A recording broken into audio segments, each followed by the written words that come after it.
What's up guys, AJ here, and today we're answering a question that I get asked all the time. Which Leatherman actually makes the most sense in 2026?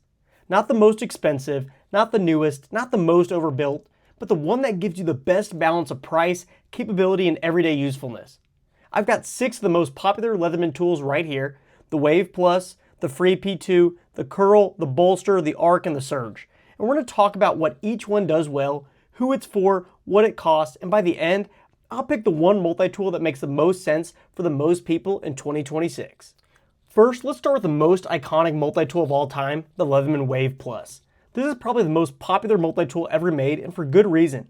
It has 18 tools, including pliers, replaceable wire cutters, 2 knife blades, scissors, saw, files, and a bit driver. It hits that perfect middle ground between nice size and capability. It's big enough to handle real work, but still small enough to carry every day. The outside accessible blades are a huge deal because you don't need to open the tool fully, just use the knife.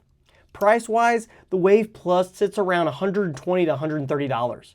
So who is this best for? Honestly, almost anyone. This is the default multi-tool. If somebody asked me what Leatherman to buy and I couldn't ask any questions, this is what I'd recommend. The only downside is it's not the newest design anymore. It still works great, but newer tools have smoother one-handed operation and more modern designs.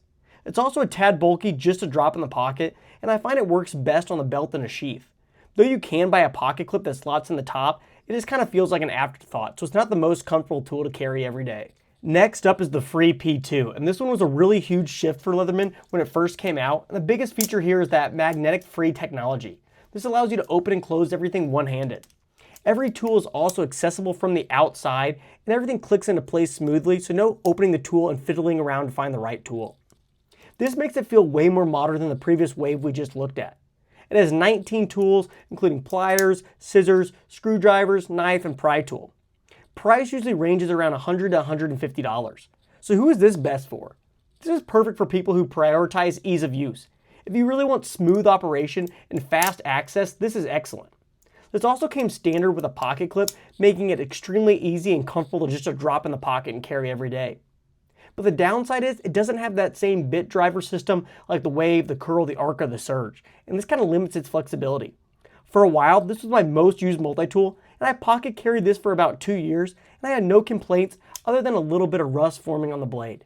Now let's talk about the Curl. This is probably the most underrated multi-tool Leatherman makes. It's basically a Wave Lite.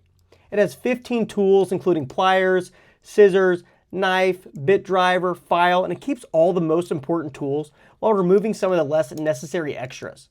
It's also lighter and slimmer than the Wave. Price is where this tool really shines. It usually costs around $90. It also comes with an attached pocket clip, much like the Free P2, so it's extremely comfortable to carry and drop in the pocket. So who is this best for? This is perfect for EDC users straight up. If you don't need a saw, serrated blade, or every single possible tool, this gives you the core Leatherman experience in a lighter and more affordable package. And honestly, this is one of my favorites. Next up is the Bolster, and this is the budget option. It is about 13 tools, including pliers, knife, screwdriver, scissors, but it doesn't have the premium bit driver system or the higher end construction. Price ranges around $60 to $80. So who is this best for?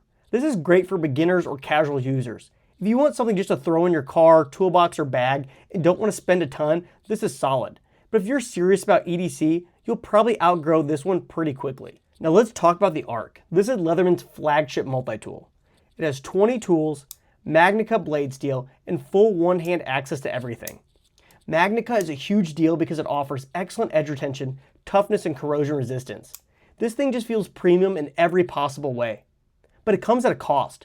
The Arc is about $250. So who is this best for? This is strictly for enthusiasts.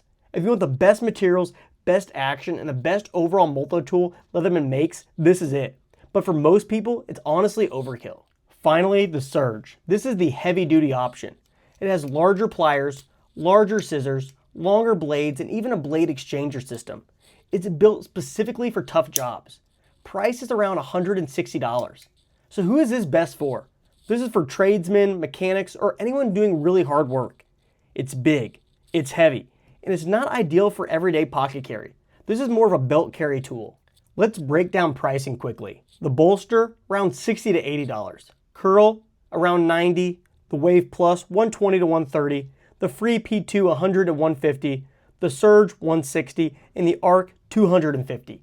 As you can see, there's a really huge range here. So what does each tool do best? The Bolster is best for beginners or budget buyers. The Curl is the best everyday carry and value. The Wave is the best all-around multi-tool. The Free P2 is the best for smooth one-handed operation. The Surge is the best for heavy-duty work. And the Arc is the best premium multi-tool. So which Leatherman makes the most sense in 2026? My answer is the Curl, and here's why. It gives you the most important tools. It has the bit driver, it has scissors, it has pliers, has a great knife, and it's lighter than the Wave, and most importantly, it's only around $90. You're getting about 90% of what the Wave offers at a significantly lower price and a lighter and more carry-friendly package. It's basically the perfect balance. The Arc is amazing, but too expensive for most people. The Surge is incredible, but too big. The Free P2 is smooth, but lacks a bit driver. The Wave Plus is fantastic, but it costs more without giving you a huge advantage, so the Curl hits that really nice sweet spot. If I could only recommend one Leatherman in 2026, it would be the Curl. It's the one that makes the most sense and the one I personally carry out of all these every day. Let me know down in the comments which Leatherman you carry, if you'd pick something completely different. As always, thanks for watching, and I'll see you in the next one.